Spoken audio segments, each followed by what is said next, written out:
अनुष्ठान से सर्वजनों को पूर्ण आरोग्य की सिद्धि प्राप्त हो रही है, जिनके अत्यंत पुरुषार्थ से जागतिक शांति को बल व गति मिल चुकी है, ऐसे महायोगी परम पूज्य स्वामी जी महाराज के श्री चरणों में कोटि कोटि वंदन। आज की सत्र की शुरुआत दीप प्रज्वलन से होगी। उसमें सभी दीप प्रज्वलन के लिए जो महानुभाव उपस्थित है, तो आदरणीय सीओ सर सुरेश चंद्र मलिक जी, गुरजन सिंह, केपी उपाध्याय जी, आनंद सुरणी जी, और जो हमारे पतंजलि पशु पोषण व एवं स्वास्थ्य विभाग की जो टेक्निकल टीम है, डॉक्टर BR जी माथुर जी, गिरीश सार जी उड़ीसा, रविकांत त्रिपाठी जी मध्य प्रदेश, सभी से निवेदन है कि दीप प्रज्वलन करेंगे। RK मलिक जी हरियाणा,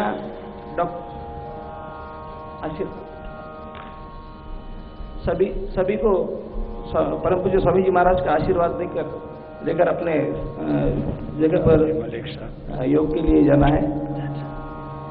डॉक्टर राजेश मान जी, पूर्व डायरेक्टर पशुपालन विभाग राजस्थान, निर्माता बालमुकुंद जी, सुपर डिस्ट्रीब्यूटर नरेंद्र सोलंकी जी, जिन्होंने परम पुरुषार्थ से इस कार्य को गति दी है। Supplement dealer Vijay Singh Noel जी, फीड डीलर प्रकाश चौगुले जी, सभी परम पूज्य स्वामी जी महाराज का आशीर्वाद लेकर अपना स्थान ग्रहण करेंगे। ओम ओम।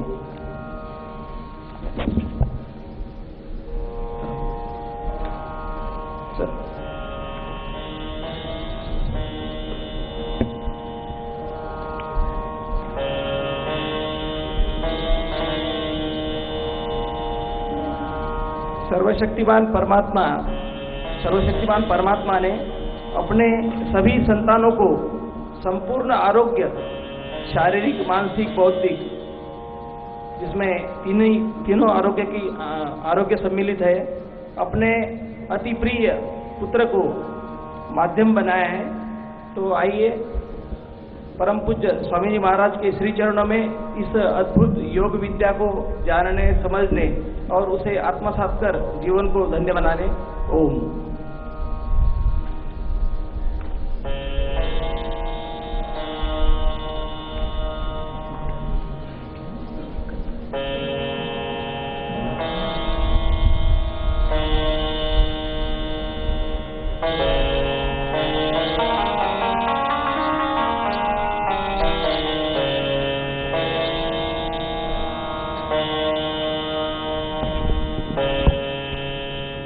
सभी सीधे बैठ जाते हैं।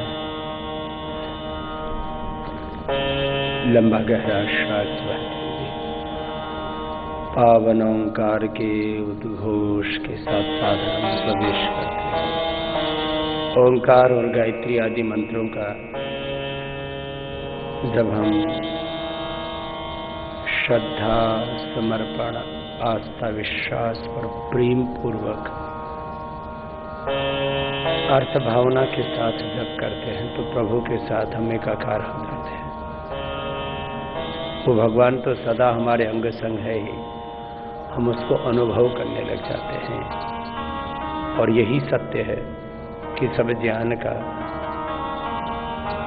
सब प्रेरणाओं का, सब शक्तियों, सामर्थ्य, सुख का आधार, सर्वाधार, सर्वेश्वर, सर्वज्ञ, सर्वव्यापक, सृष्टि का कर्ता, नियंता, संघर्ता, अजर अमर नित्य अविनाशी सच्चिदानंद भगवान ही सब जीव जगत का मूल स्रोत, मूलाधार है। आइए उस भगवान की महिमा को अनुभव करते हुए ओंकार और गायत्री आदि मंत्रों का जप करते हुए योग में प्रवेश करते हैं।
स्वः तत्सवितुर्वरेण्यं भर्गो देवस्य धीमहि धियो यो नः प्रचोदयात्। ॐ त्र्यम्बकं यजामहे सुगन्धिं पुष्टिवर्धनम् उर्वारुकमिव बन्धनान् मृत्योर्मुक्षीयमामृता।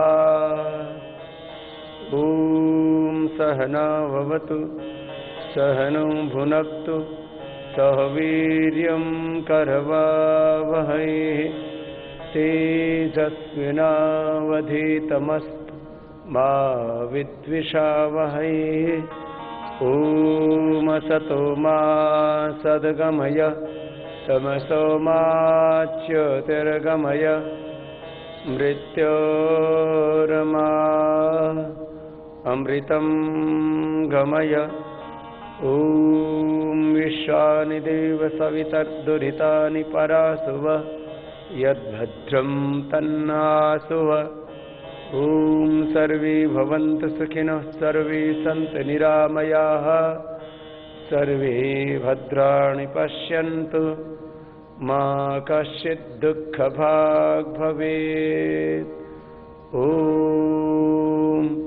शान्तिः शान्तिः शान्तिः।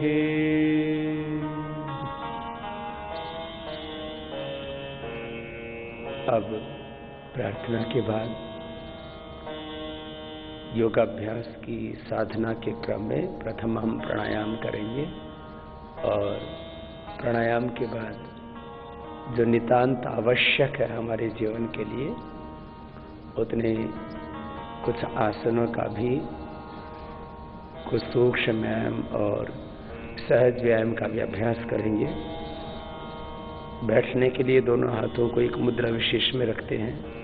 ये 5 अंगुलियां ब्रह्मांड के 5 तत्वों का प्रतिनिधित्व करती है। 5 एलिमेंट्स को रिप्रेजेंट करती है हमारे फिंगर्स। ये अंगूठा अग्नि तत्व का प्रतिनिधित्व करता है हमारे शरीर में।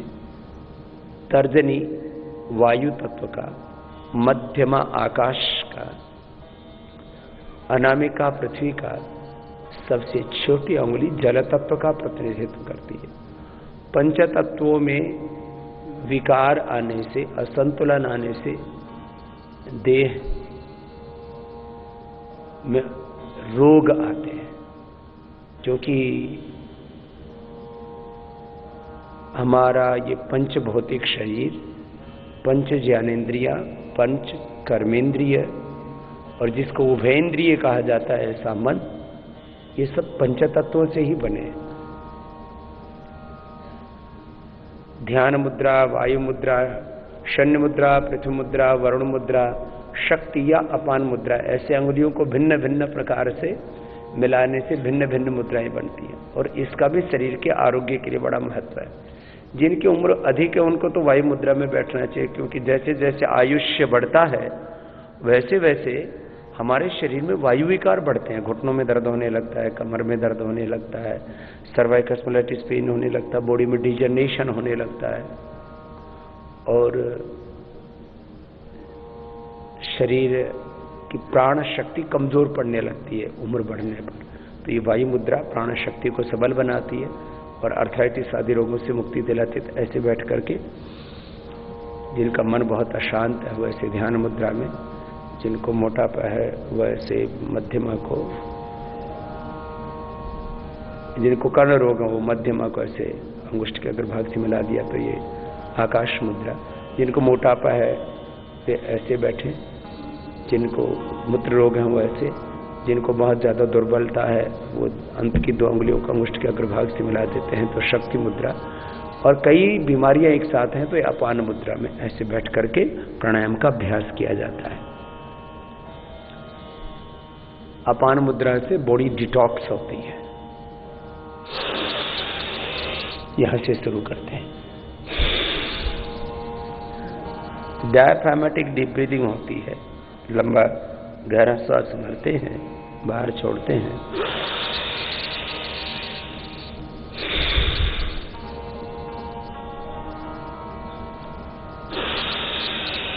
यहां पर पंच प्राणों का, पंच कोशों का, पंच ज्ञानेन्द्रिय, पंच कर्मेंद्रियों, अंतःकरण चतुष्टय का, स्थूल सूक्ष्म कारण शरीर का पोषण होता है भस्त्रिका प्राणायाम से।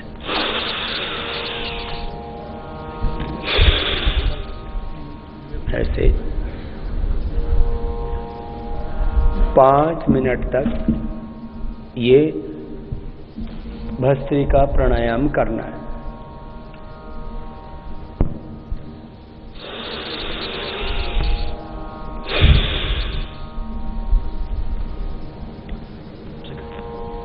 लंबा गहरा श्वास लेना, ऐसे छोड़ना, 5 सेकंड में लेना, 5 सेकंड में छोड़ना, ऐसे 10 सेकंड में एक बार हो जाता है। आराम आराम से करते हैं।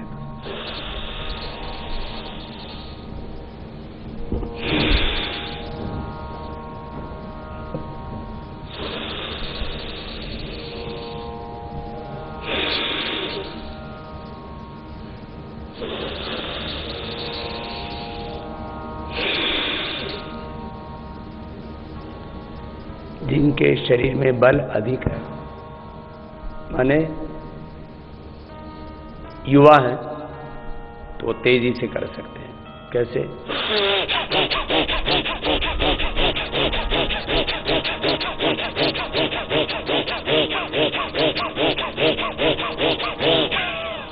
किसी को तेजी से करना हो,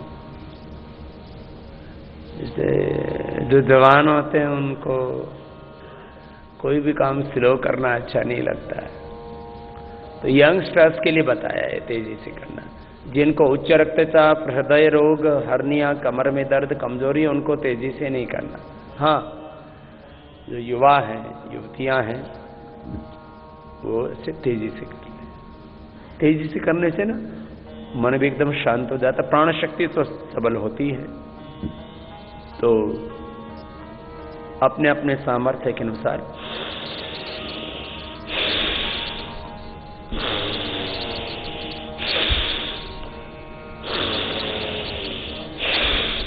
ऐसे, अथवा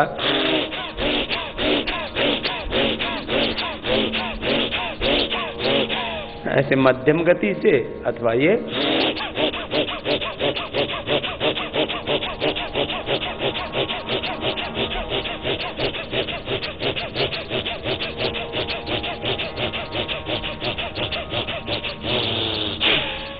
तीव्र गति से कर सकते। ये एक प्राणायाम। जो सुबह से शाम तक खेत में काम करते हैं, बहुत ज्यादा पुरुषार्थ करते हैं, मेहनत करते हैं, मजदूरी करते हैं, बहुत अधिक शारीरिक श्रम करते हैं, उनको भी प्राणायाम और ध्यान तो अवश्य करना चाहिए। क्योंकि ये देखा गया है कि खेतों में काम करने वाले किसानों को भी अस्थमा हो रहा है, खेतों में काम करने वाले किसानों को भी ब्लड प्रेशर हो रहा है, हार्ट की बीमारी तक हो रही है, डायबिटीज भी हो रही है, जोड़ों में दर्द भी हो रहा है। किसानों को घुटनों में दर्द होता है, कमर में दर्द भी होता है, अर्थराइटिस हो जाता है, गठिया हो जाती है, किसान को भी चमड़ी के रोग हो जाते हैं, किसान का भी पेट खराब रहता है। सबका नहीं, लेकिन आजकल तो खान पान और भी बहुत सी चीजें बिगड़ी हैं, चलिए अब कपालभाति करते हैं। तो कुछ लोग ऐसा सोचते होंगे कि हम तो बहुत मेहनत करते हैं, हमको योग करने की क्या आवश्यकता है। ऐसी बात नहीं है। कपालभाति तो सबको करना है, भस्त्रिका कपालभाति। अब मैं इसका लाभ बताता हूं। 1 सेकंड में एक बार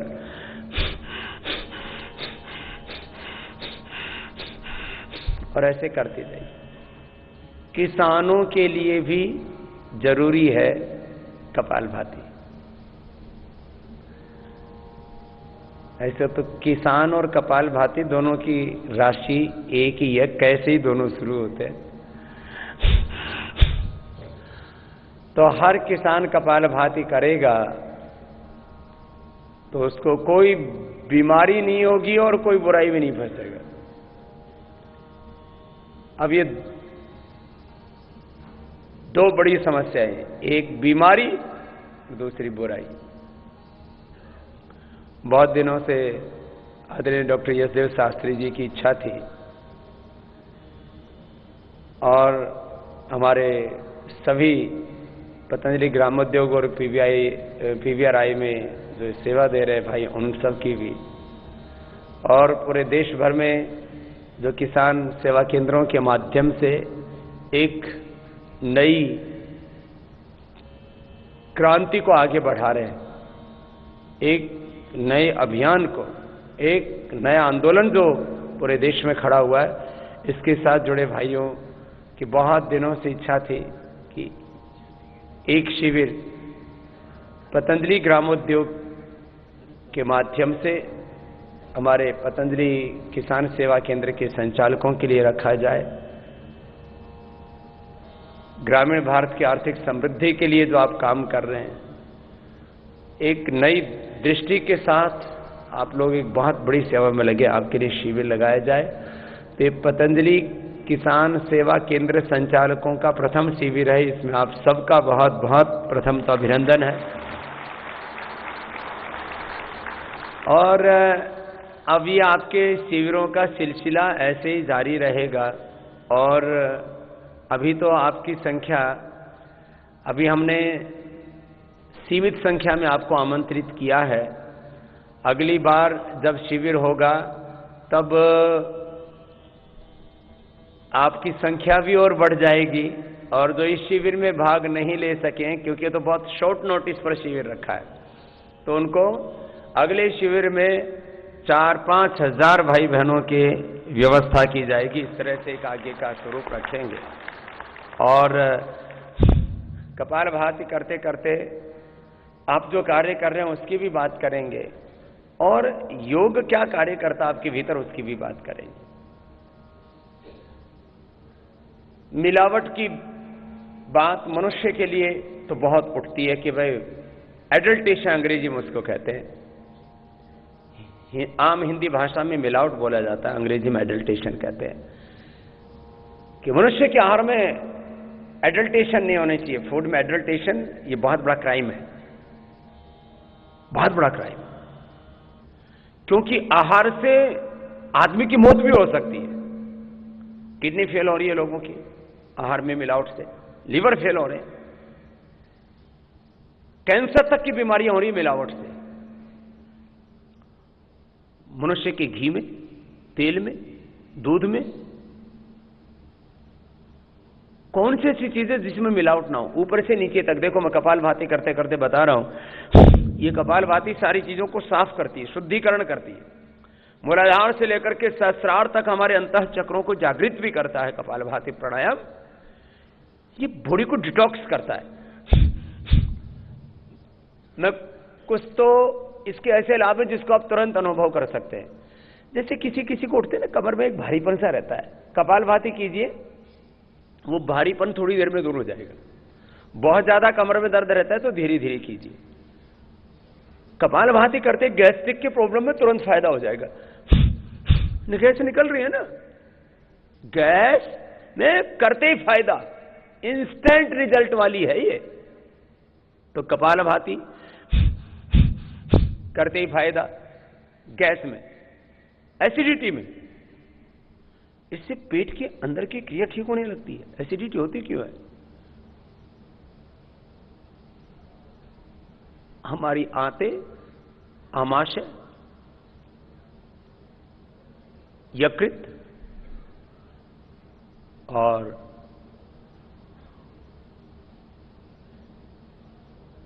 पित्ताशय, stomach, gall bladder, liver, intestine, ये यदि ठीक नहीं होंगी तो पाचन तंत्र विकृत होगा। पेट में गैस बनेगी और गॉल ब्लैडर के अंदर अनावश्यक उत्तेजना पैदा होने से पित्त ज्यादा निकलेगा। गैस, एसिडिटी, कब्ज, ये तो कॉमन प्रॉब्लम है। किसानों को भी गैस बनती है, मैंने देखा, बहुत जोर जोर की डकार मारते रहते, ऊपर से भी गैस छोड़ते रहते, नीचे से भी। शायद गैस की बीमारी तो सार्वभौमिक है, यूनिवर्सल है।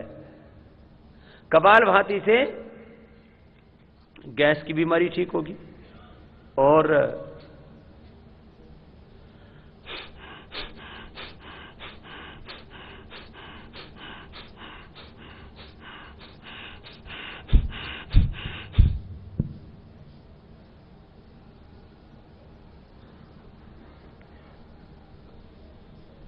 कपालभाति से जिनको कब्ज है वो भी दूर होगा।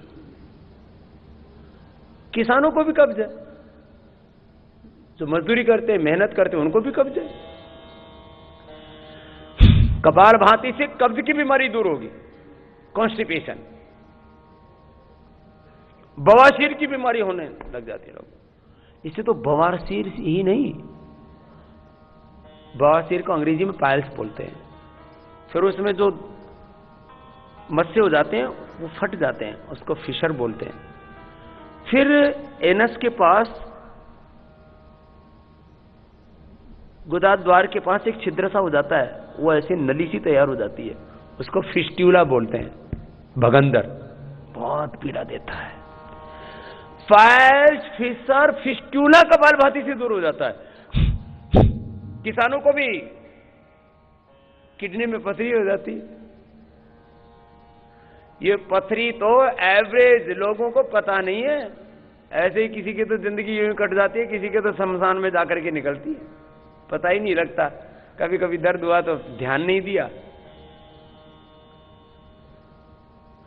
एवरेज लगभग 7% लोगों को, मैंने आप जितने भी बैठे हुए सबकी चेक करवाई जाए तो आप में भी करीब एवरेज 7% लोगों को, कहीं कहीं तो 10%, कहीं 5%, एवरेज 7% लोगों को पथरी रहती है किडनी में या गॉल ब्लैडर में। एक को किडनी स्टोन बोलते हैं, एक को गॉल स्टोन बोलते हैं। पित्त की थैली की पथरी या किडनी की पथरी। कपालभाति करने वाले को दोनों तरह की पथरी नहीं होती है। अब थोड़ा दूसरी तरह से बोलता हूं, जो कपालभाति नहीं करेगा उसको पथरी बनेगी, किडनी में भी बनेगी और जो कपालभाति नहीं करेगा पुरुषों को प्रोस्टेट बढ़ेगा, फिर मूत्र रोग होता है, बार बार फिर पेशाब जाना, रुक रुक के पेशाब आना। जो कपालभाति नहीं करेगा पुरुषों को प्रोस्टेट की प्रॉब्लम होने वाली 40 साल के बाद में। सुन लो, कपालभाति कर लो, करते भी रहो और सुनते भी रहो। जो कपालभाति नहीं करेंगे तो प्रोस्टेट की प्रॉब्लम होने वाली है, पीएसए लेवल बढ़ जाता है तो प्रोस्टेट कैंसर तक हो जाता है। पहले तो प्रोस्टेट का बढ़ना ही खतरनाक होता है, 20 ग्राम वजन होना चाहिए।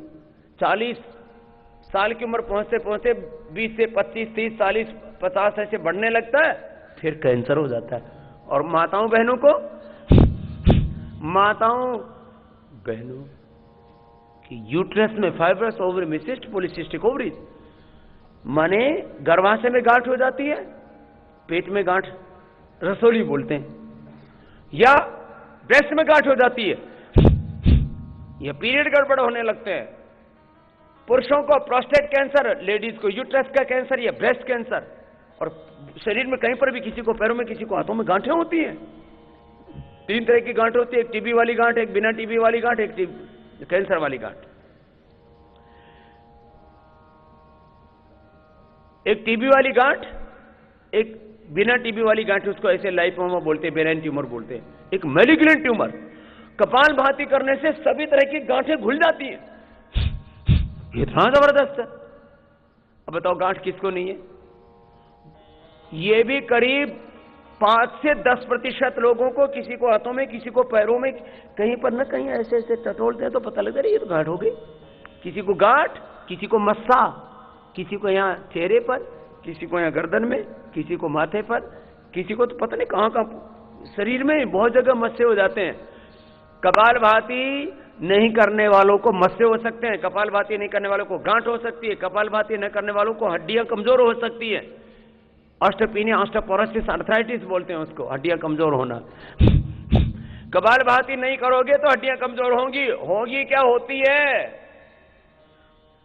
किसानों को भी हड्डियां कमजोर होती है, उनको भी घुटनों में दर्द, कमर में दर्द, आर्थराइटिस, तमाम तरह की समस्याएं होती हैं। उम्र बढ़ने के बाद उनको भी अस्थमा होता है। कपाल भाती करने वाले को अस्थमा नहीं होगा। कपाल भाती करने वाले की हड्डियां कमजोर नहीं होंगी। कपाल भाती करने वालों को पित्त का रोग नहीं होगा। वात, पित्त, कफ, तीनों समस्याओं का समाधान कपाल भाती से। और मैं बोल रहा था, कपाल भाती नहीं किया तो हीमोग्लोबिन कम हो जाएगा। किसानों का भी, मां बहन बेटियों का भी हीमोग्लोबिन कम रहता है। फिर कहते हैं बाबू जी कमजोरी है, और खाया पिया शरीर में नहीं लगेगा, और किसी का ज्यादा लगेगा।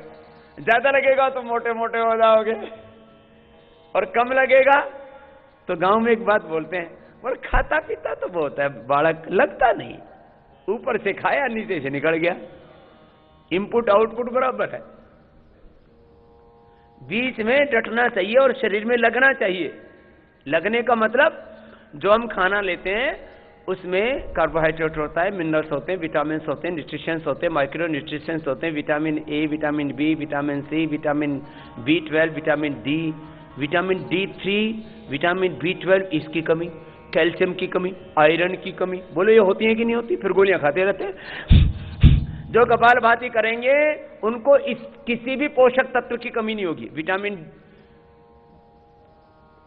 B12, vitamin D3, calcium, iron, सब चीजों की पूर्ति अंदर से। जो खाना खाते हैं उसमें कैल्शियम होता है, प्रोटीन होता है, मिनरल्स होते हैं, विटामिन होते हैं, सारी चीजें होती हैं। ये कर लो, बहुत जरूरी है। और चेहरे पर नूर रहेगा। कपाल भाती, कपाल माने माथा, भाती माने दीप्ति। जो कपाल भाती करेंगे उनके चेहरे पर नूर रहेगा। तो कितना अच्छा है? कपाल भाती करने से बालों में भी शाइनिंग रहेगी।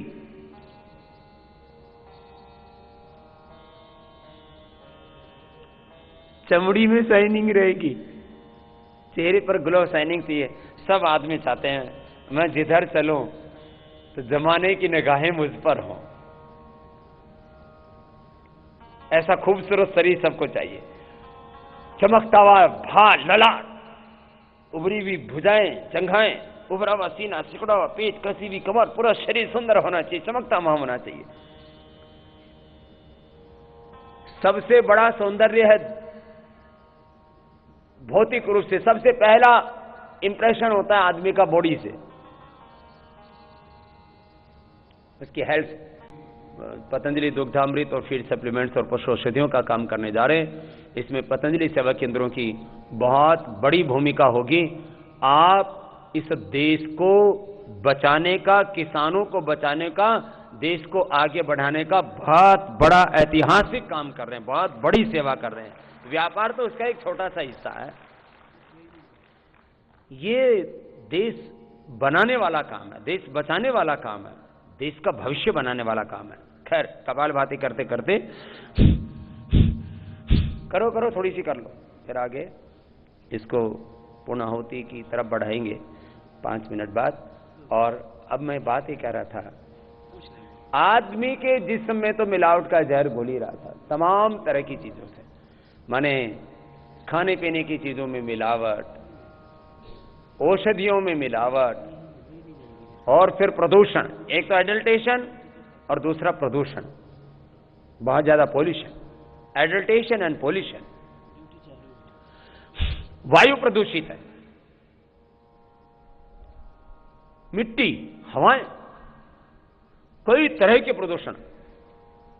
ये जो यूरिया, डीएपी और उसमें जो दवाइयां छिड़कते हैं ना, ये ज्यादातर किस में जाती है? मिट्टी में, हवा में, पानी में, सब पूरी प्रकृति को प्रदूषित करती है। फिर और ये द्वितीय विश्व युद्ध के बाद जितने भी ये कचरा बचा ना, रासायनिक कचरा, उसी के इस्तेमाल से बनाए गए थे जितने भी खाद, कीटनाशक, ये सब है।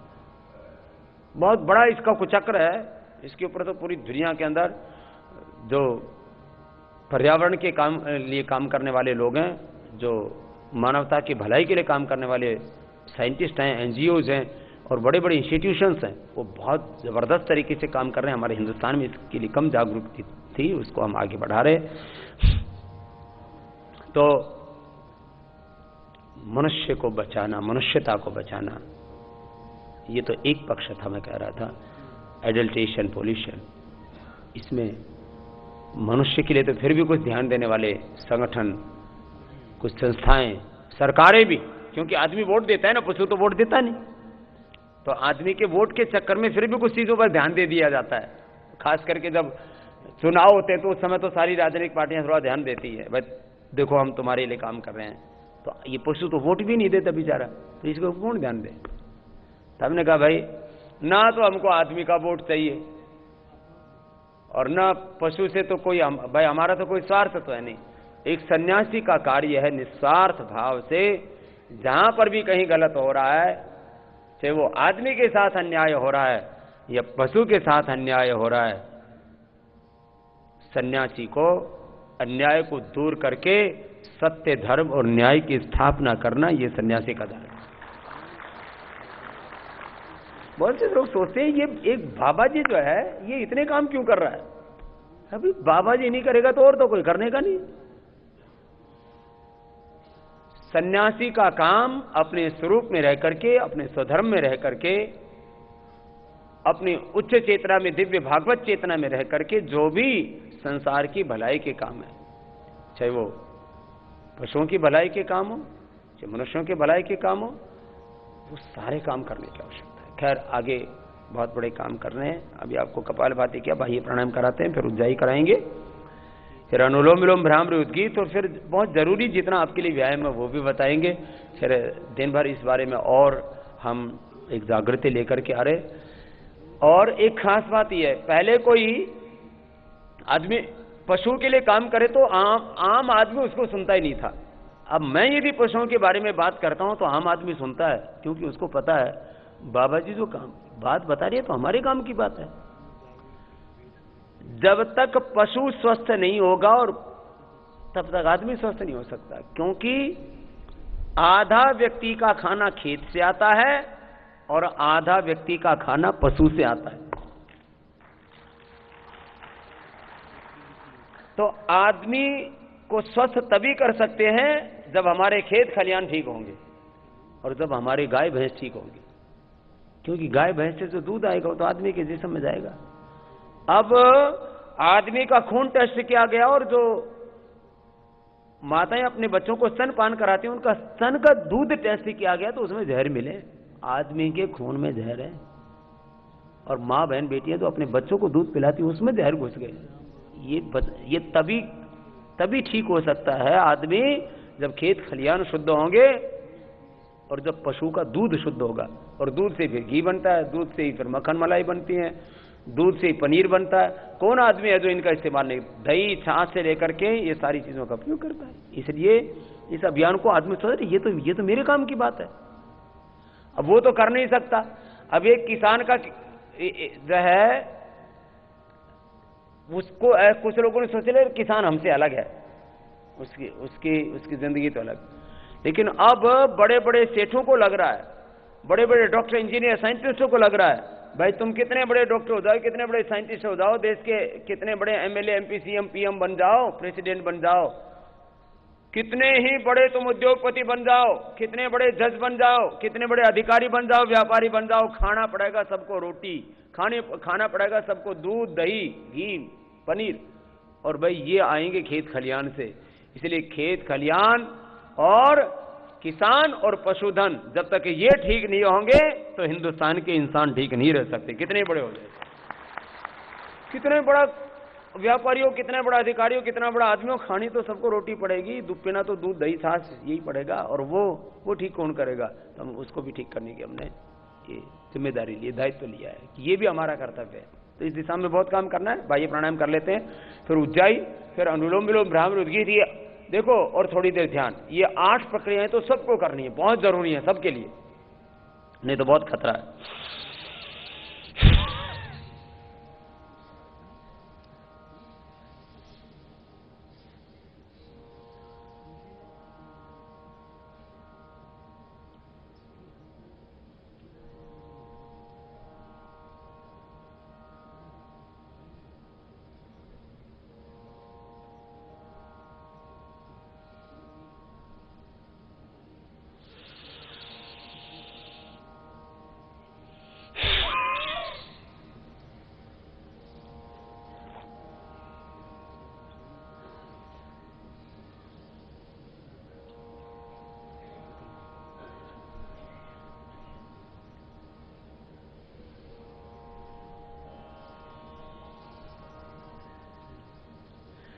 3 बंध के साथ ये बाह्य प्राणायाम होता है। जालंधर बंध, उद्यान बंध, मूल बंध।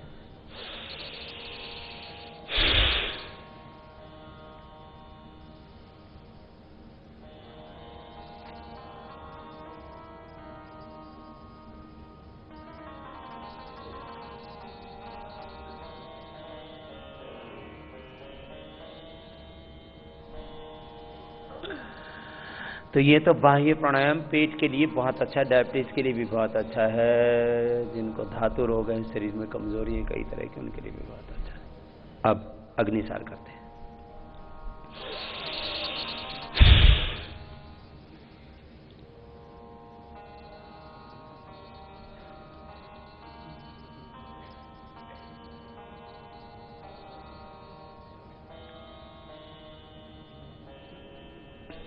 श्वास को बाहर छोड़ करके पेट को अंदर खींचते हैं, धीरे छोड़ते हैं। अग्निसार पेट के लिए बहुत अच्छा होता है, पेट का ठीक होना बहुत जरूरी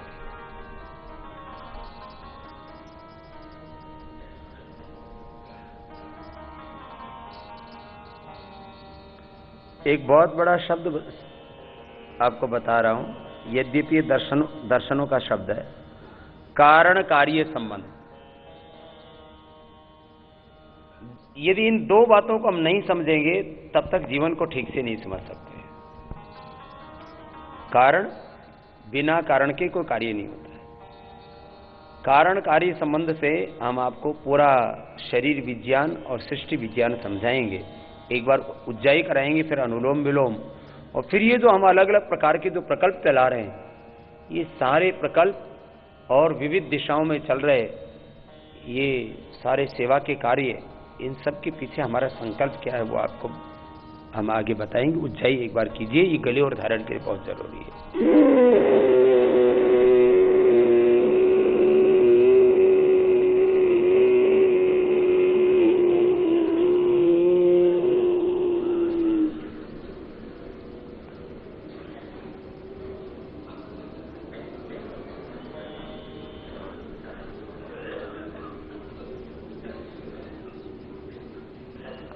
थोड़ी देर भर के रोक के रखते, फिर दाएं नाक को बंद करके बाएं से बाहर छोड़ते हैं। देखो, गले को टाइट किया, गले को टाइट करके श्वास को अंदर भर के रोक के रखेंगे, भरते समय आवाज होगी।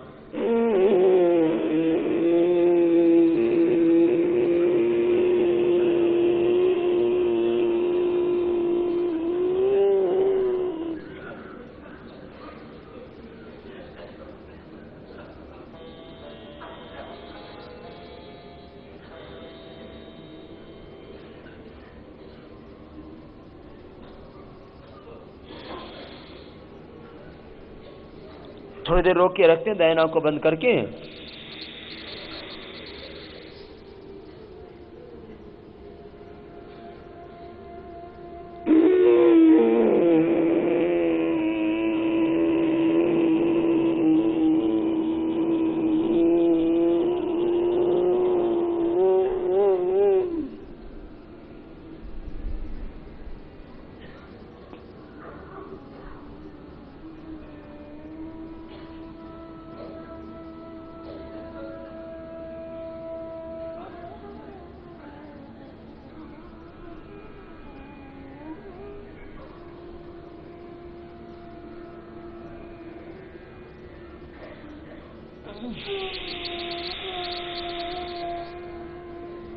चलो अब अगला प्राणायाम कराते हैं।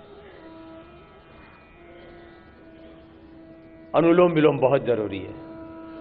एक बात तो सब जानते, बोले भाई बीपी क्यों हो गए, शुगर की बीमारी क्यों हो गई, SLEMS, ऑटोइम्यून डिजीज, कैंसर, आजकल तो आंखों पर चश्मे से लेकर के, स्ट्रेस से लेकर के, डिप्रेशन से लेकर के, और सिर में दर्द से लेकर के, मिर्गी के दौरे पड़ने से लेकर के, उल्टे पुल्टे विचार भी आते। क्यों आते हैं भाई? बोले भाई पता नहीं क्या बात है, ऐसा क्यों हो रहा है, उल्टे विचार क्यों आ रहे हैं, सिर में भारीपन सा, तनाव सा रहता है, मन खुश नहीं रहता, किसी किसी को दौड़े तक पड़ने लगते हैं, आंखों पर चश्मा क्यों आ गया, चेहरे की रौनक कहां चली गई, कोई तो कारण होगा। इसका कारण क्या है, रीजन क्या है? अंग्रेजी में बोलते हैं रीजन, हिंदी में बोलते हैं उसको कारण। आम आदमी बोल रहा कोई ना कोई तो बात जरूर है, ऐसे कैसे हो गया, ये तो शरीर बेकार हो गया। तो यही कारण है, और उसके द्वारा जो होता है वो कार्य है। तो एक कारण कार्य संबंध से आपको पूरा ये जीवन विज्ञान और सृष्टि विज्ञान और उसके पीछे जो हम कार्य कर रहे हैं, फिर ये क्यों कर रहे हैं, जरा अनुलोम विलोम कीजिए। सीधे बैठे सभी, सीधे बैठे सभी। अनुलोम विलोम ऐसी वायु मुद्रा में करना। बाएं से लिया, दाएं से छोड़ दिया, फिर दाएं चलेंगे, बाएं से छोड़ देंगे। रुकना नहीं है किसी को भी, सबको करना है, सबके लिए जरूरी है। जिस तरह से हम रोगों को बढ़ता हुआ देख रहे हैं, कई बार तो हृदय कांप उठता है। SLEMS, autoimmune disease, cancer, muscular dystrophy,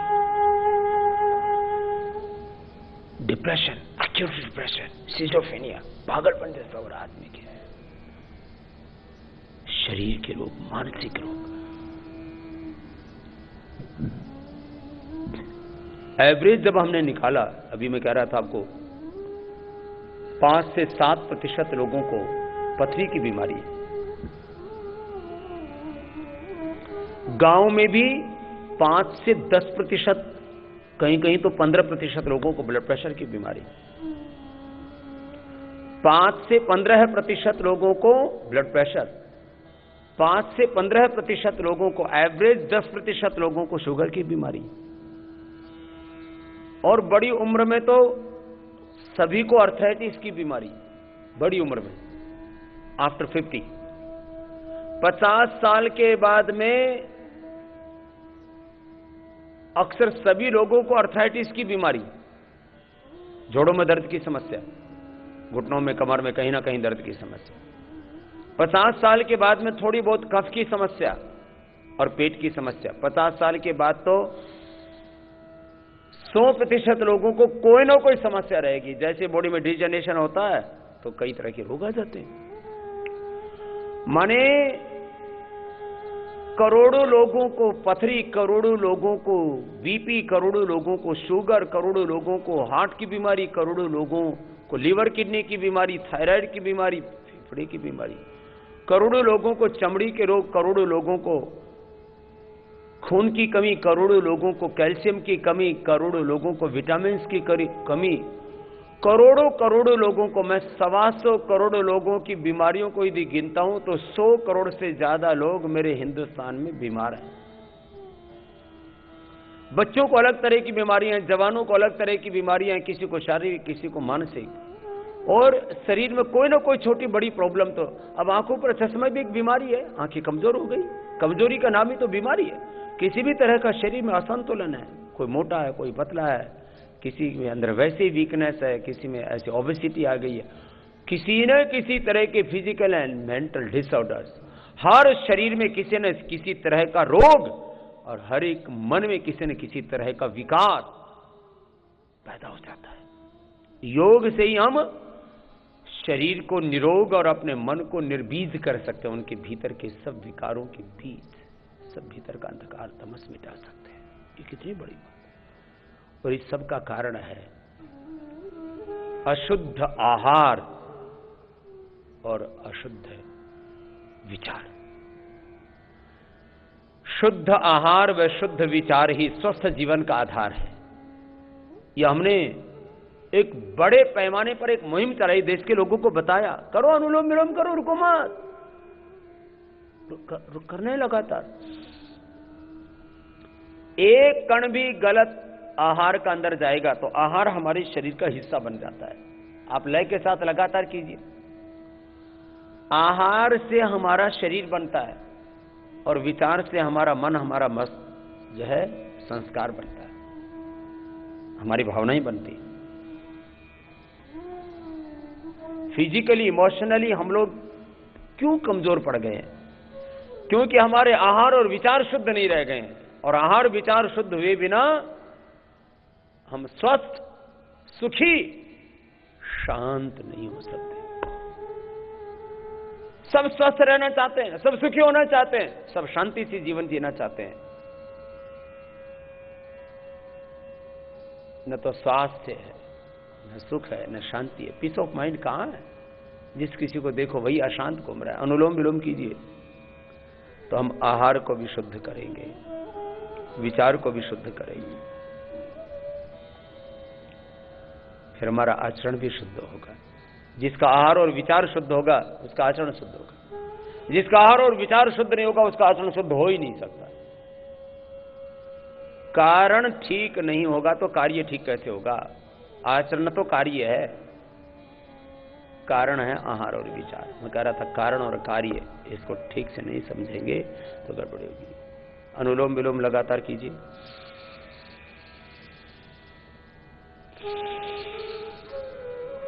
raw material से फिनिश गुड तैयार होता है।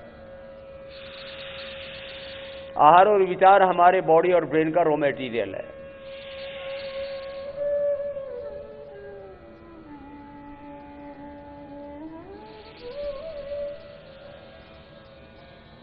आजकल तो हमारी जीन्स ही बॉडी की गड़बड़ हो गया क्योंकि जीएम फूड आ गया है।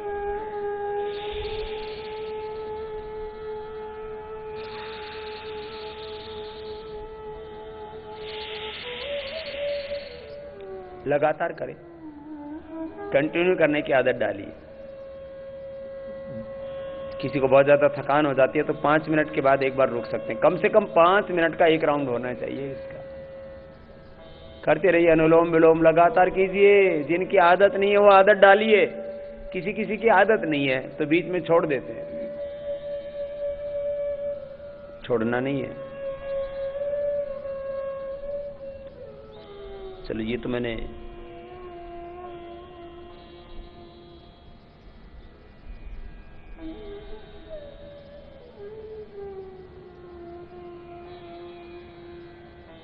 करो करो, लगातार करो, रुकना नहीं है। अभी एक पक्ष बताया, आप बड़े रूप में मैंने ज्यादा बल दिया अभी तक आहार के ऊपर।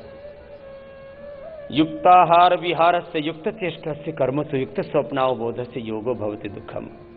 योगेश्वर भगवान श्री कृष्ण भी गीता में कहते हैं आहार शुद्ध नहीं होगा तो योग हो ही नहीं सकता। युक्त आहार सबसे पहले बताओ, युक्त आहार होना चाहिए। युक्त, फिर विहार ठीक होगा, व्यवहार ठीक होगा। युक्ताहार विहारस्य युक्त चेष्ट से कर्मसु युक्त स्वप्नावबोधस्य योगो भवति दुःखः।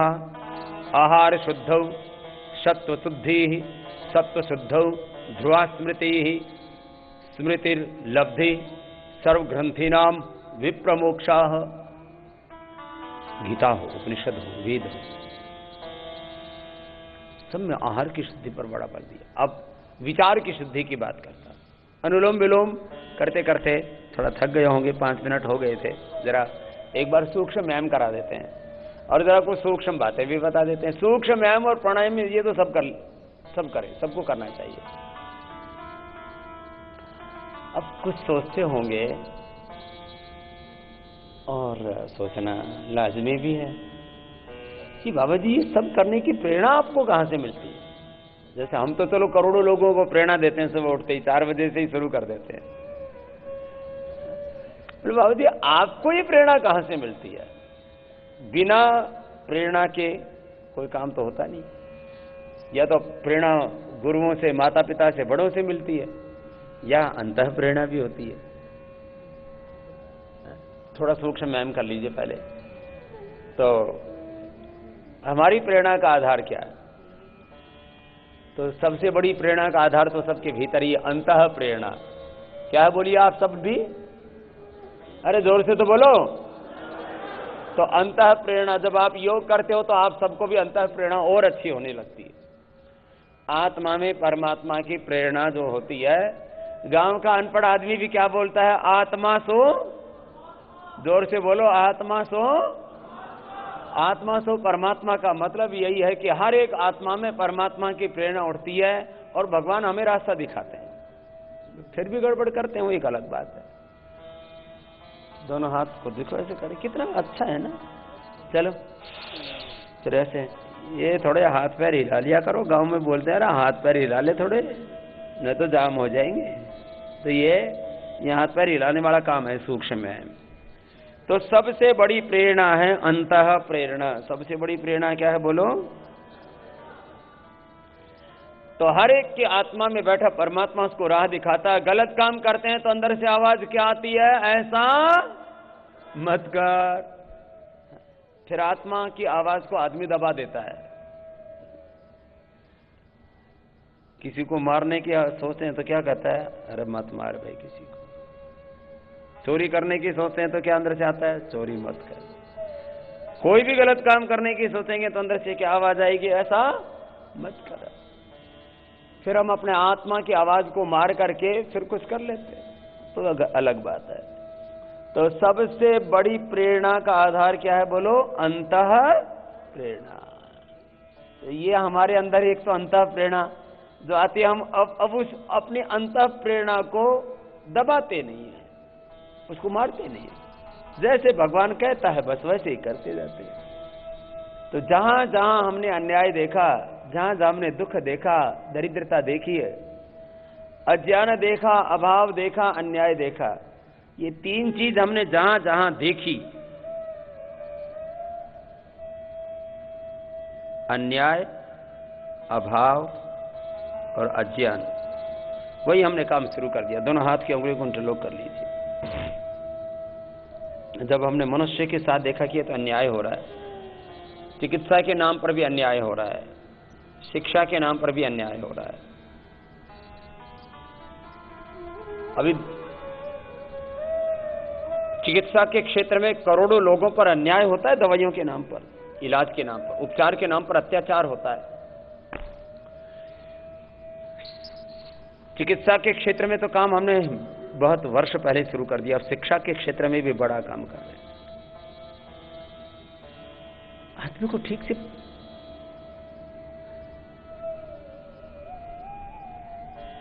जैसे दवाई नहीं दी जा रही थी ठीक से पढ़ाई भी ठीक से नहीं पढ़ाई जा रही है। इसी से सारा उल्टा काम हो रहा है। तो अभी आगे हमने ये भी सोचा है कि अब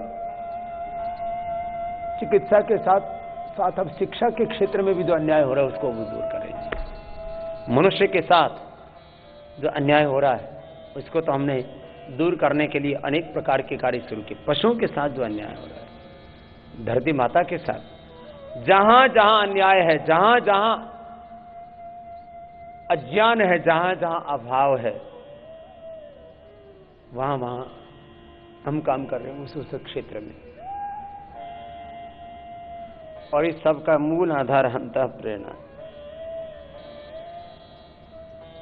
अंतः प्रेरणा। गोल गोल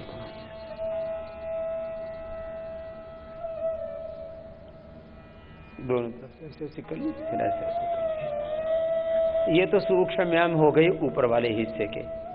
सूक्ष्म व्यायाम, प्राणायाम, ध्यान, इतना तो सबको करना है। फिर खास व्यायाम आपको बता देंगे, जिससे जितना बन पाए उतना कर लेना। पैरों को सामने खोल लीजिए। फिर अगली बात, सब मेरे साथ बोलिए, मैं ईश्वर की संतान हूं। मैं ऋषि ऋषिकाओं, वीर वीरांगनाओं की संतान हूं। मैं भारत माता की संतान हूं। मेरा आचरण ऐसा ही होगा जो ईश्वर की संतान को, ऋषि ऋषिकाओं की संतान को, भारत माता की संतान को शोभा देता है। अब देखो ये इतनी बड़ी बात है, ये भी हमारी सबसे बड़ी प्रेरणा। मैं सुबह उठ करके इस बात को सोचता हूं, और ये सत्य, मूलतः हम सब किसकी संतान है? परमात्मा की। हम सब ऋषि ऋषिकाओं की, वीर वीरांगनाओं की संतान है। मूलतः हम भारत माता की संतान है। सब मेरे साथ बोलिए, माता भूमि ही पुत्रो हम पृथिव्या, ऋषिणाम चरितम सत्यम अमृतस्य पुत्रः। ये जो मैंने बात कही उसका मैंने प्रमाण दिया, वेद का प्रमाण दिया आपको। गोल गोल घुमा लीजिए। तो सुबह उठ करके जो ऐसा सोच लेगा, मैं ईश्वर की संतान हूं, ऋषि ऋषिकाओं वीर वीरांगनाओं की संतान हूं, मैं भारत माता की संतान हूं, बोलो गलत काम करेगा? देखो ये माइंड सेट होता है। जैसे कोई राष्ट्रपति, प्रधानमंत्री, किसी सीएम, पीएम और किसी बड़े आदमी की कोई औलाद हो तो उसके मन में रहता है ना, भाई मेरा बाप इतना बड़ा है तो भाई मुझे वही काम करना चाहिए जो मुझे शोभा देता है। तो मैं ईश्वर की संतान हूं, मैं ऋषि ऋषिकाओं की संतान हूं, मैं भारत माता की संतान हूं। मैं तो इससे आगे की और सोचता हूं, वो भी सुन लो। मैं ईश्वर की संतान हूं तो भाई गाय की संतान गाय जैसी, शेर की औलाद बोलो, तो ईश्वर की संतान, ऋषियों की संतान, ऋषियों जैसे ऋषि ही हम। तो मैं भगवान का, शाश्वत का प्रतिनिधि हूं, मैं स्वयं ब्रह्म हूं। इसी को बोला जाता है हमारे यहां, अहम ब्रह्मास्मि। क्या बोलते बोलो? मैं स्वयं ऋषि हूं, मैं ऋषि ऋषिकाओं की संतान हूं, मैं स्वयं ऋषि ऋषिका हूं। मैं भारत माता की संतान हूं, मैं स्वयं भारत हूं, क्योंकि मैं जो भी कुछ करता हूं मैं स्वस्थ बनूंगा, मैं समृद्ध बनूंगा, मैं महान बनूंगा, तो मेरा भारत स्वस्थ बनेगा, समृद्ध बनेगा, महान बनेगा। मेरा भारत महान मुझसे। आप बचपन में आप भी पढ़ते थे, हम भी पढ़ते थे। शुरू में हमने देखा ट्रक के पीछे लिखा रहता था, कोई भी ट्रक जाता था, मेरा भारत। मेरा भारत महान कैसे रहेगा? ये मेरा भारत तो ठेके पे दारू पी रहा है, हाँ, ठेके पे खड़े, मेरा भारत महान कैसे हो गया? मुझसे भारत है। हम कहते हैं ना भारत को समृद्ध बनाना है, आदमी गरीब है, भारत समृद्ध कैसे हो जाएगा? व्यक्ति समृद्ध होगा तो देश समृद्ध होगा। मैं महान बनूंगा तो मेरा भारत महान बनेगा, मैं चरित्रवान बनूंगा तो मेरा देश चरित्रवान बनेगा। मैं सुबह उठ करके ये सोचता हूं कि मैं एक व्यक्ति नहीं हूं, मैं भारत का प्रतिनिधि हूं, मैं स्वयं भारत। ये मेरा सिर हिमालय है, मेरी दाएं बाएं भुजाएं ये पूर्व पश्चिम है, पैर कन्याकुमारी, मुझ में भारत बसता है। मैं चलता हूं तो भारत चलता है, मैं अंगड़ाई लेता हूं तो भारत अंगड़ाई लेता है, मैं बोलता हूं तो भारत बोलता है। तो मैं एक व्यक्ति नहीं हूं, मैं संपूर्ण राष्ट्र का प्रतिनिधि हूं, मैं ऋषि ऋषिकाओं का प्रतिनिधि हूं, मैं भगवान का प्रतिनिधि हूं। ये अंतः प्रेरणा है।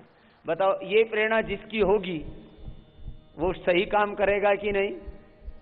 तो भाई हमने अपनी फ्रीक्वेंसी आपसे भी जोड़ दी, तो ये तार मन की तार जुड़नी चाहिए ना आपस में।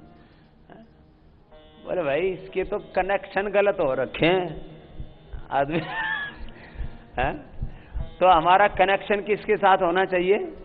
भगवान से। इसको गांव के आदमी कनेक्शन बोलते हैं, थोड़े पढ़े लिखे लोग बोले भाई इसकी तुम फ्रीक्वेंसी गड़बड़ हो रखी है। तो हमारी फ्रीक्वेंसी किससे जुड़ी रहनी चाहिए?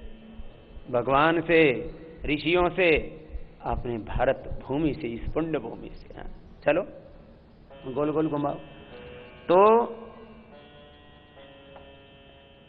सुबह उठ करके ऐसे जो सोच लेगा फिर उसकी जिंदगी बहुत अच्छी होगी। ये है हमारी प्रेरणा।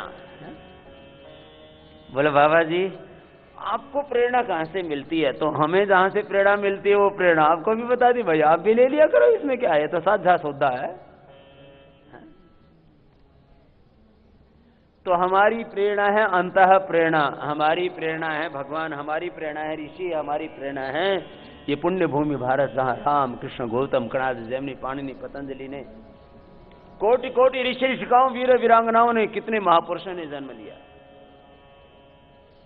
ज्यादा शब्द याद नहीं रहते हो ना तो एक शब्द याद कर लेना, हमारा जीवन कैसा हो तो अपने पूर्वजों जैसा हो, बस सीधी सी बात है। और उन पूर्वजों को अपने भीतर देखो, ऐसे थोड़ा घुमा लेना तो इससे हल्का, शरीर हल्का हो जाएगा। फिर ये देखो,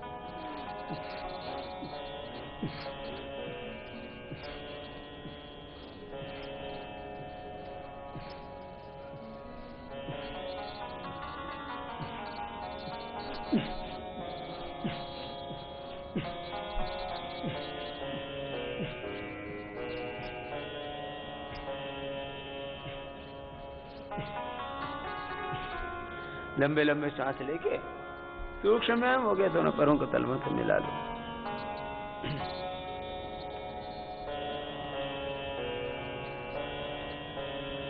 देखो अब कुछ और एक दो छोटी छोटी बात बता देते हैं। इतनी बात बताऊंगा, याद रहेंगी कि भूल जाओगे? याद रहेंगी? बड़े होशियार हो आप तो, दोनों पैरों को तलवों से मिला रहे, याद रहनी ही चाहिए है। देखो ये सूक्ष्म है।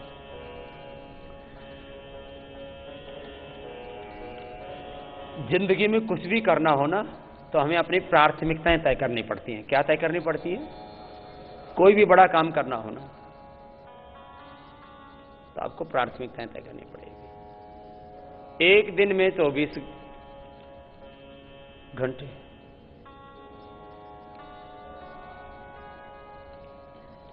और एक साल में 365 दिन।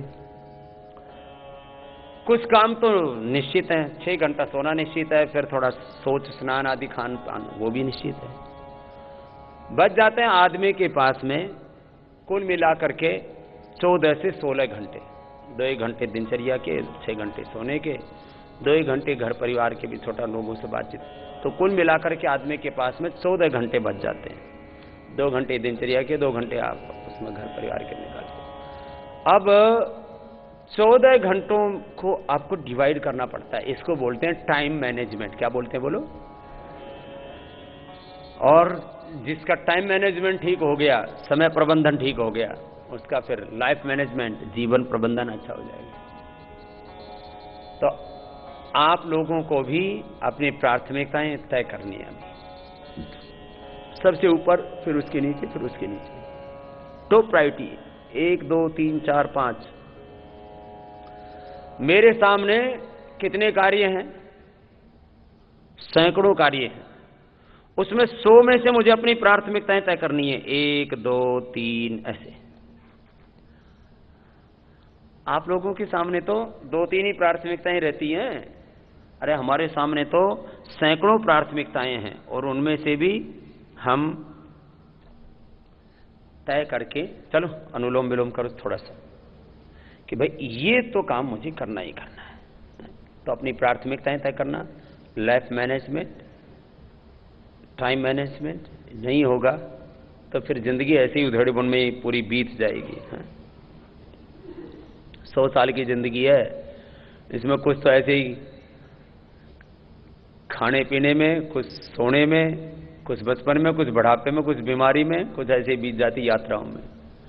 आयुर्वर्ष शतम नृणाम परिमितम रात्रौ तदार्धम गतम तस्यार्धस्य परस्य चार्धम परम बालत्व वृद्धत्वयोः।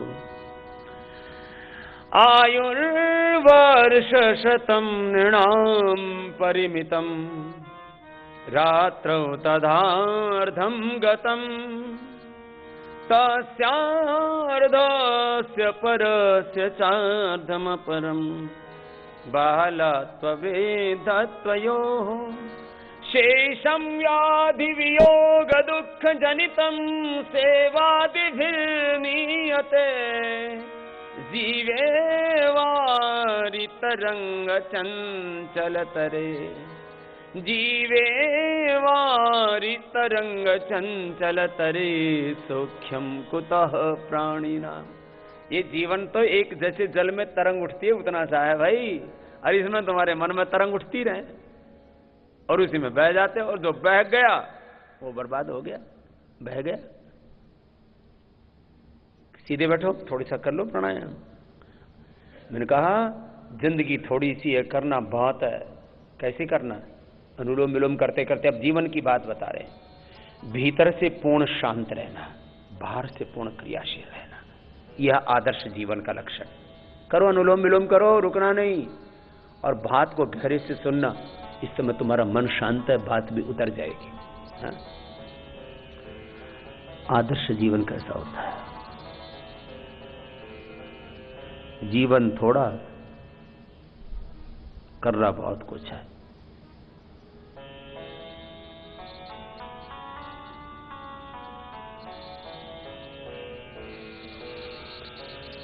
भीतर से पूर्ण शांत रहना, बाहर से पूर्ण क्रियाशील रहना।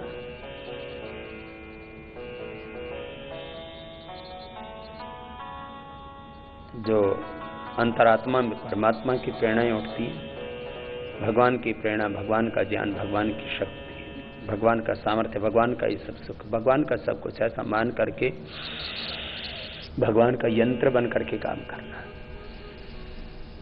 ये सबसे ऊंची अवस्था है। भगवान के यंत्र बन करके, भागवत चेतना से, उच्च चेतना से, दिव्य चेतना से युक्त होकर के जीवन को जीना।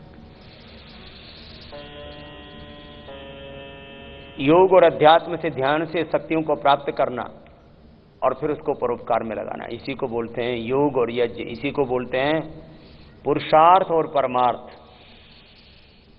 इसी को बोलते हैं योग और कर्मयोग। एक क्षण के लिए भी अपने भीतर अशुभ को नहीं आने देना।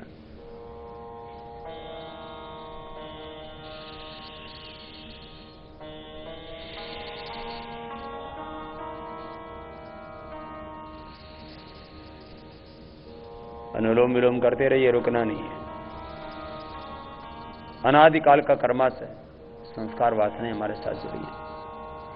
पता नहीं कहां से कोई अशुभ आ जाता है, तुरंत उसको हटा देना।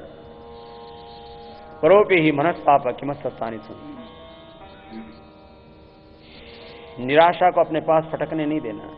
विश्वानि देव सवितर दुरितानि परास्व यद भद्रम तन्नास्व।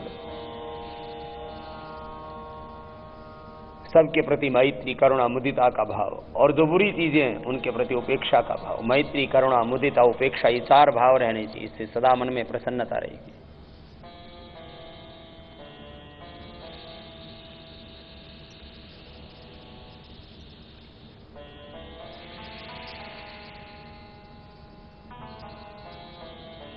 ऐसे ये 5-5 मिनट करके 10-15 मिनट अनुलोम विलोम करना है। आइए अब अंतर्मुखी बनते हैं। आज्ञा चक्र से लेकर के पूरे सृष्टि चक्र में एक भगवान ही की महिमा को अनुभव करना।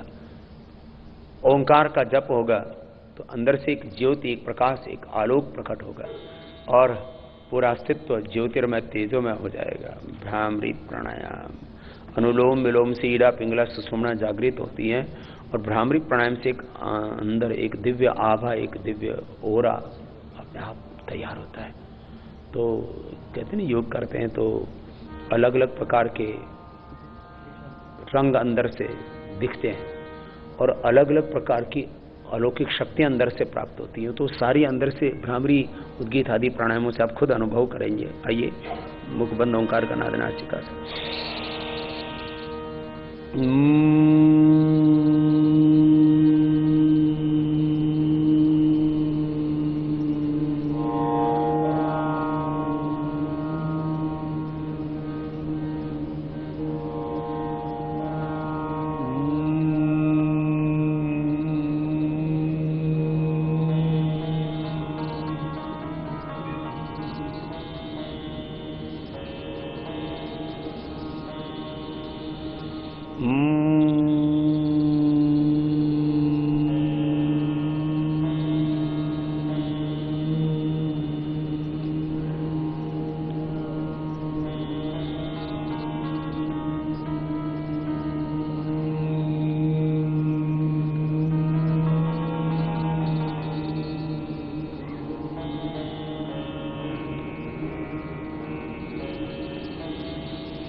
ऐसे 3, 5, 7, 11, 21 बार तक भ्रामरी प्राणायाम कर सकते हैं। दोनों हाथ ध्यान मुद्रा में।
मौन हो जाएंगे, सहज शांत होकर के श्वासों पर मन को टिकाएंगे।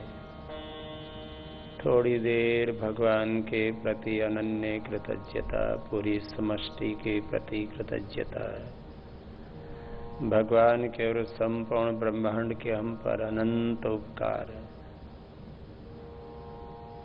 शरीर की एक एक कोशिका, उत्तक अवयव, ये पूरा पंचभौतिक देह है, कर्मेंद्रियां, ज्ञानेन्द्रियां, अंतःकरण, चतुष्ट, स्थूल, सूक्ष्म कारण शरीर,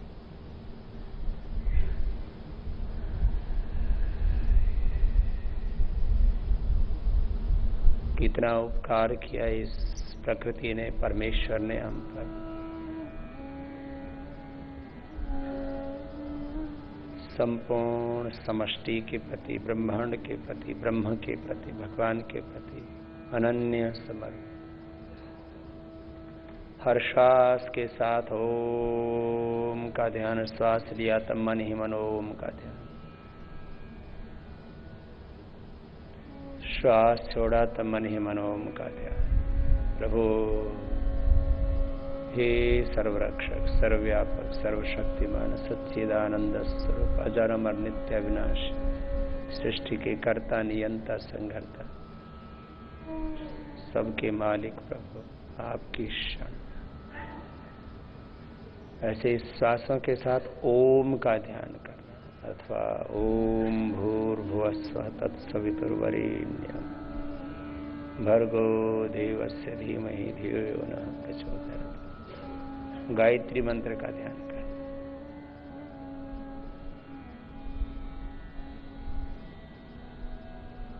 ओंकार गायत्री मंत्र अथवा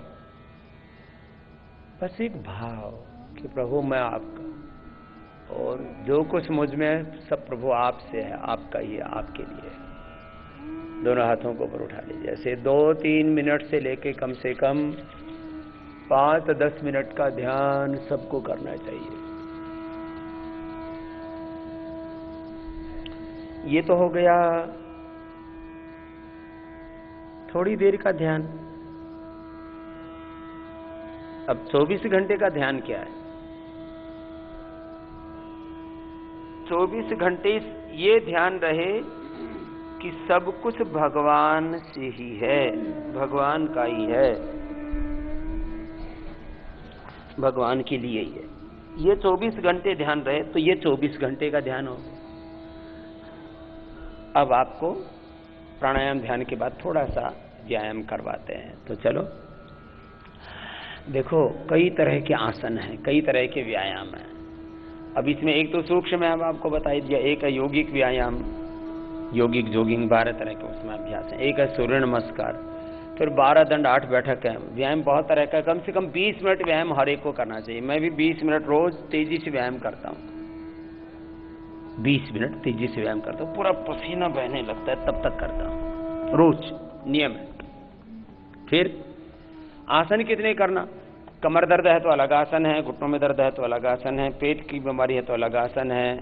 तो 12 आसन हमने ऐसे डिजाइन किए कि वो सबके लिए अच्छे हैं। आसन हर एक बीमारी के हिसाब से अलग अलग है। अब जवान है तो ये शीर्षासन कर लेना।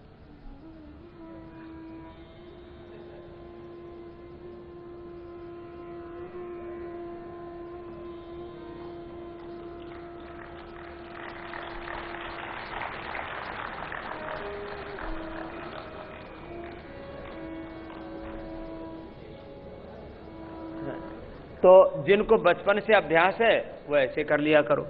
बच्चों को सर्वांगासन, शीर्षासन, हलासन, चक्रासन और पश्चिमोत्तानासन, ये 5 आसन करने चाहिए। अब किसी में ज्यादा ही सामर्थ्य है तो ऐसे भी कर सकते हैं ना। अब ऐसे किया और ऐसे हो गया।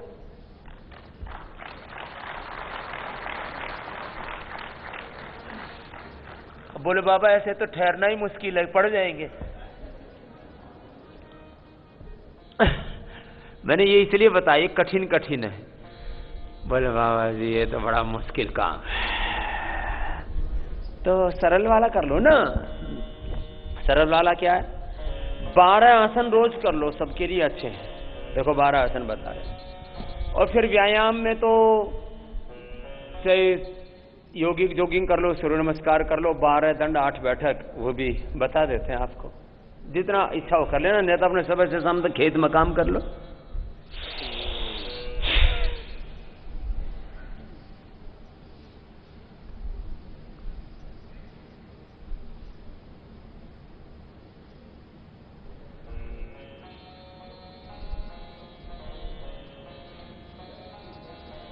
एक आसन को 2-3 बार किया जा सकता है। ये पेटो डायबिटीज के लिए जरूरी है। मुंडू का आसन ऐसे।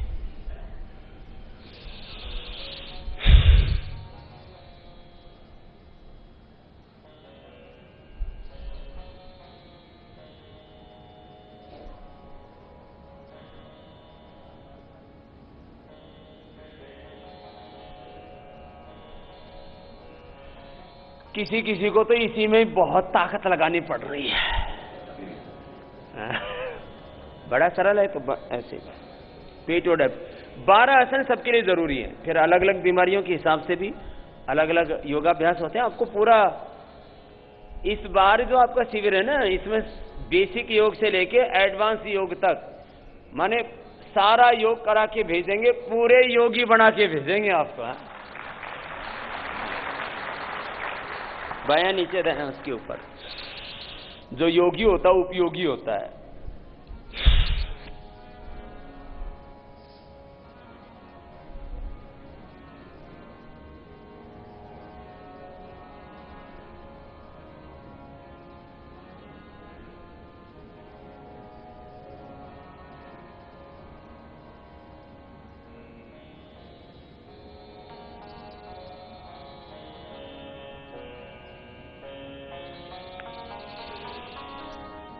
ये मंडूकासन के 2 अभ्यास हैं। फिर ये शशकासन, दोनों हाथ ऊपर उठाएंगे, श्वास बाहर छोड़ के आगे झुक जाएंगे।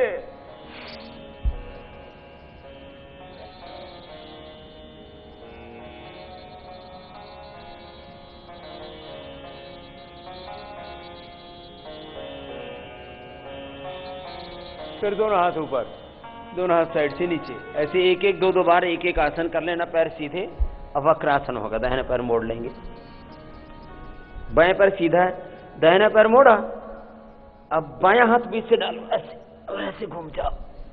इससे पेट में, पीठ में, कमर में पूरा घुमाव आएगा, तो इससे पेट, पीठ, कमर, पूरा शरीर अच्छा हो जाएगा। जहां गति है वहां शक्ति है, और बिना गति के दुर्गति है।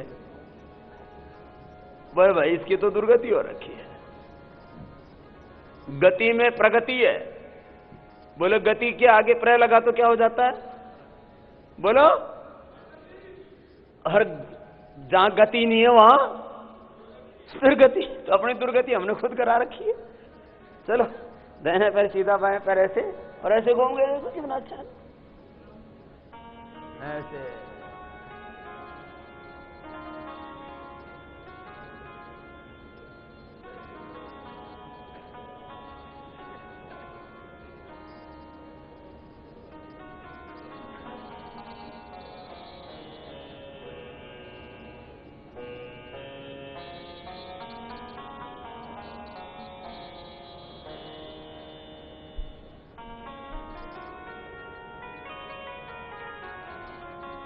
समझ में आया?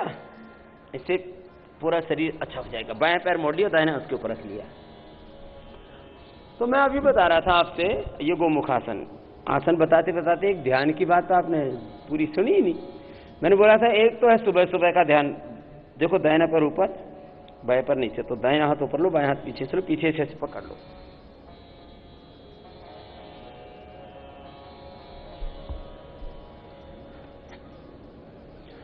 तो सुबह सुबह तो ध्यान करना भगवान का, ओम का, गायत्री का। और दिन भर क्या रहे? ये ध्यान रहे कि सब कुछ देने वाला, सब कुछ करने वाला, कराने वाला भगवान है, मैं निमित्त मात्र हूं। ये 24 घंटे का ध्यान, 24 घंटे ये ध्यान रहे कि सबका आधार क्या है? बोलो, परमात्मा। सब ज्ञान का, सब शक्तियों का, सब सुख का, सब प्रेरणाओं का, सब संबंधों का, सत्ता, संपत्ति, सारे सुख, सारे संबंध, ये जीव जगत, सबका आधार परमात्मा। ये ध्यान रहे हमेशा, तो इससे कृतज्ञता रहती है मन में। इससे भगवान की क्षण में रहते हैं हम, भगवत शरणागत इसको कहते हैं। तो 24 घंटे का ध्यान हो गया। ये मानसिक स्तर पर ध्यान होता है। काम तो देखो करना ही है, खेती, बिजनेस, व्यापार, जो जो अपना काम है वो तो करना ही है। पढ़ना, पढ़ाना, शिक्षा, चिकित्सा, अनुसंधान, जो जो जिसका काम है। ये हो गया गोमुखासन। पीछे से पकड़ में आई बात? बोले बाबा ये तो हाथ तो जाम हो गए, किसी किसी कितने दिया ही अटक गए। इससे आगे खिसक ही नहीं रहे। ऐसे ये कंधे जाम हो जाएंगे, थोड़े दिनों में गड़बड़ होगी। चलो उल्टे लेट जाओ, ऐसे एक एक पैर को पीछे से मोड़ो, सीधा करो। ये 12 आसन सबको आने चाहिए। अब इसमें क्या है, देखो बैठ करके किया तो पेट के लिए, शुगर के लिए, कंधों के लिए ये बहुत जरूरी थे। अब ये उल्टे लेट के मकरासन, शलभासन, मरकटासन, पवन मुक्तासन, ये कमर के लिए जरूरी है। फिर लास्ट में वेट के लिए, बॉडी को बैलेंस बनाने, माने 12 आसन कर लेंगे तो आसनों से होने वाला सारा लाभ मिल जाएगा। एक एक बार से या दोनों से ऐसे किया तो ये देखो, इसे एकदम कमर में आराम मिलता है ऐसे लेटते ही। तो ये 12 आसन रोज कर लेना। बाकी फिर जो व्यायाम, जो ज्यादा खेत में काम करते हैं, मेहनत मजदूरी करते हैं, शारीरिक श्रम यदि दिन में ज्यादा हो जाता है तो आपको व्यायाम करने की जरूरत नहीं है। हाँ भाई, जिनको शारीरिक काम नहीं हो तो सुबह से शाम तक आप दुकान में बैठे हो, तो सुबह एक बार थोड़ा व्यायाम भी किया करो। Less physical activity and stress ये बीमारियों का मुख्य कारण है। आहार विचार तो शुद्ध होने ही चाहिए। दोनों हाथ छाती के दोनों साइड में, श्वास अंदर भर के सामने से उठा दीजिए ऐसे, और थोड़ी देर रुकिए ऐसे ही।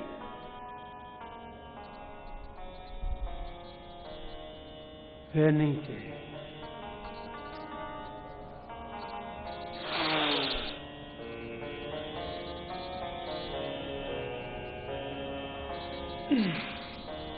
दोनों हाथ थोड़ी के नीचे। कमर के लिए बहुत अच्छा है। जिनको भी कमर में दर्द हो, ये भुजंगासन, मकरासन, भुजंगासन, अभी सलभासन भी करवाएंगे आपसे। फिर मरकटासन, ये आसन कर लिए तो कमर में दर्द 100% अच्छा हो जाएगा। बहुत जरूरी है ये। श्वास अंदर भरा, सामने से उठा दो, ये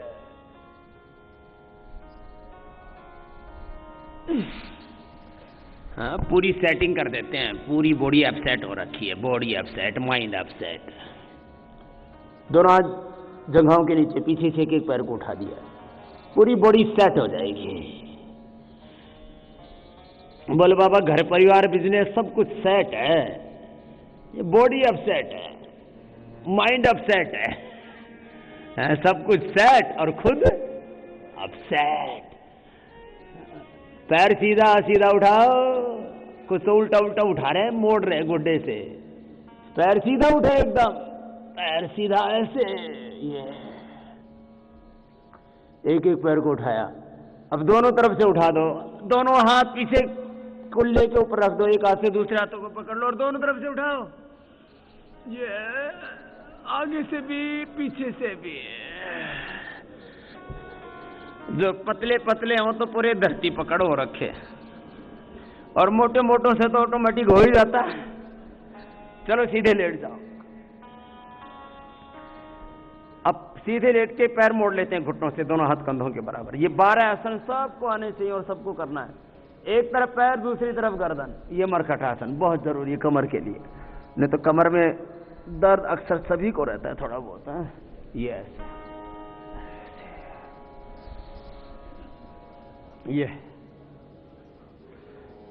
ये सब के लिए जरूरी है।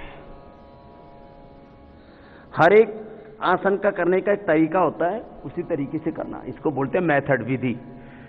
विधि पूर्वक करना, जितना समय करना उतने समय करना, एकाग्रता से करना, निरंतरता के साथ करना, तो फिर पूरा लाभ मिलता है। तो ये पहला अभ्यास। अब दूसरे अभ्यास में घुटने पंजों में फासला, एक तरफ पैर, दूसरी तरफ गर्दन। तो ये मरकट आसन का ऐसे।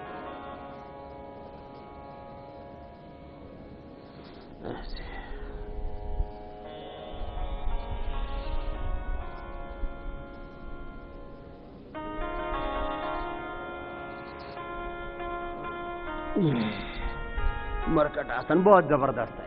मरकट आसन के 2 अभ्यास हो गए, आराम आराम से कर लेना। पैर सीधे, दाहिने पैर उठाएंगे, बाएं तरफ ले जाएंगे ऐसे। ये मरकट आसन का तीसरा अभ्यास है। आराम आराम से फिर दूसरे पैर को उठाइए ऐसे।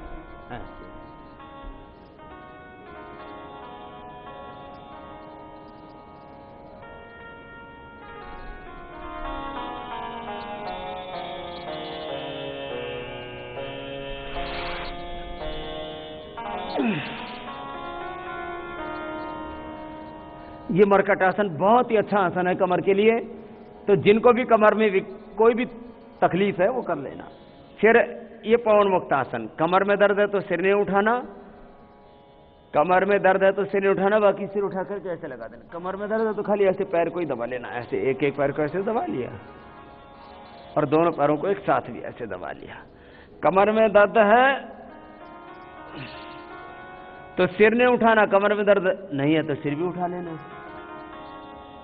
ये अब लास्ट के 3 आसन। एक एक पैर को ऊपर उठाएंगे, नीचे लेके आएंगे, अथवा दोनों पैरों को एक साथ उठाएंगे, नीचे लेके आएंगे।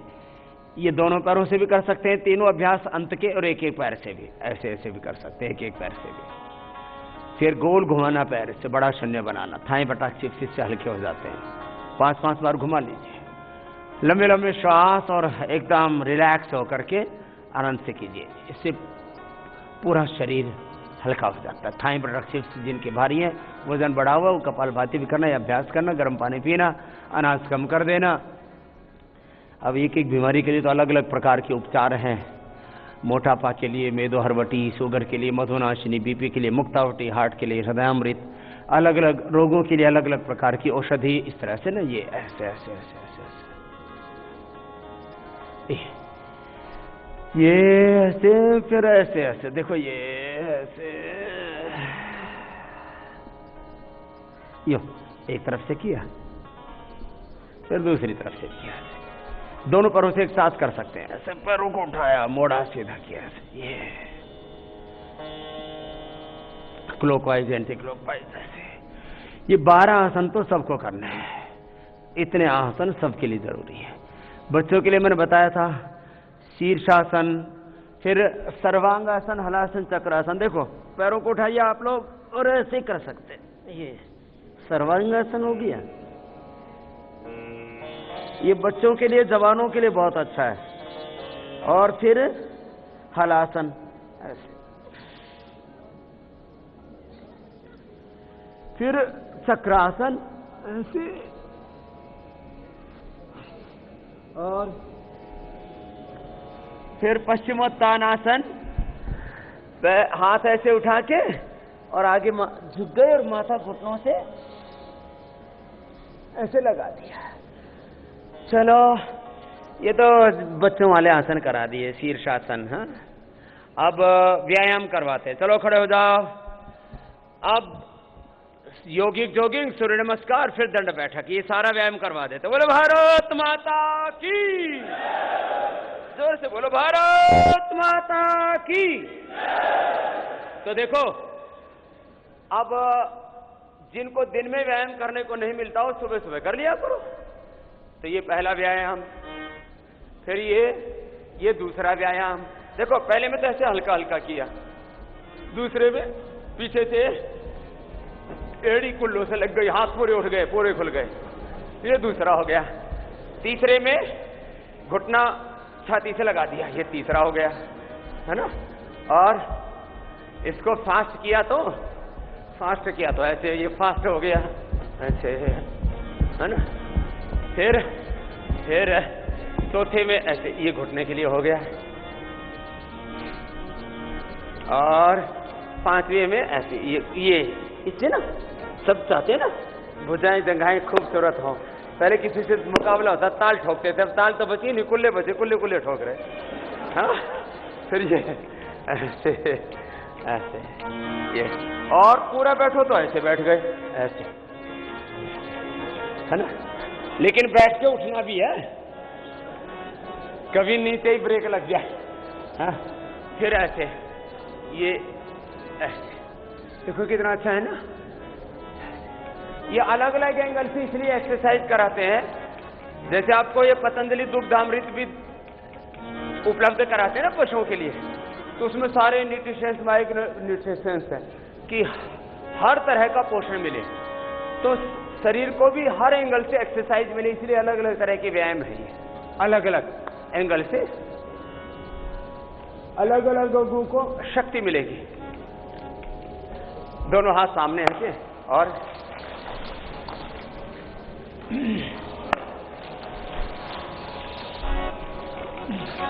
श्वास भर के ऐसे, ये लंबा लंबा श्वास ऐसे, और फिर अब साइडों के लिए, किसी की साइड भी तो मोटी मोटी हो गई है ना, तो उसके लिए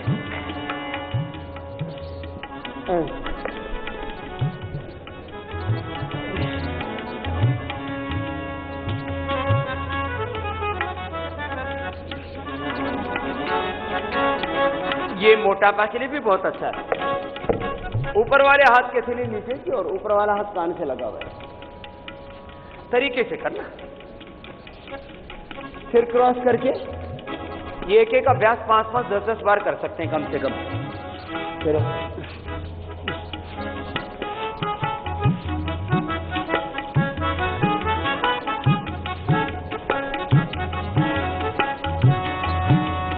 और फिर ऐसे देखो,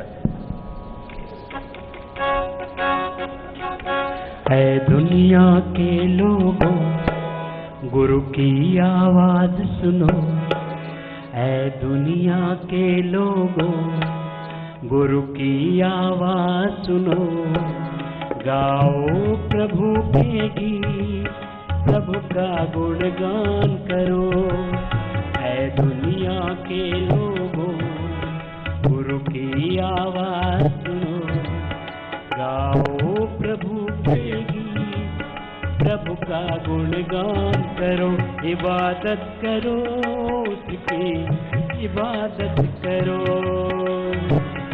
इबादत करो उसकी, इबादत करो, ऐ दुनिया के लोगों गुरु की आवाज सुनो, गाओ प्रभु के गीत, प्रभु का गुणगान करो, इबादत करो उसकी, इबादत करो, इबादत करो उसकी, इबादत करो।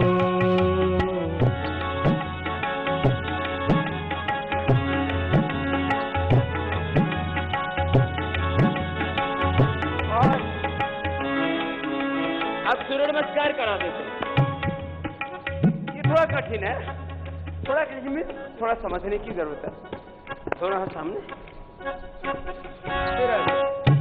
याद रखो कि वही एक खुदा है, हमको ये जीवन उसी ने दिया है। याद रखो कि एक बार आगे वही एक खुदा है, हमको ये जीवन उसी ने दिया है। उसी ईश्वर से हम सब हैं आए, क्यों ना उसी के हम गीत गाए। रब का तुम शुक्र करो, गुरु की आवाज सुनो, रब का तुम शुक्र करो, गुरु की आवाज सुनो, गाओ खुशी के गीत, प्रभु का गुणगान करो, इबादत करो। देखो, अभी आपको सामान्य व्यायाम बताया, सूक्ष्म व्यायाम, योगिक जोगिंग का सूर्य नमस्कार। अब ये एडवांस व्यायाम चल रहा है, तो जिनको ज्यादा व्यायाम करना ये सीखते हैं, ठीक है। 8 बैठक, 12 दंड, 20 अभ्यास बताएंगे। जो 20 अभ्यास कर लेंगे तो वो ऐसे ही लगेंगे जैसे 20 साल का युवक युवती है।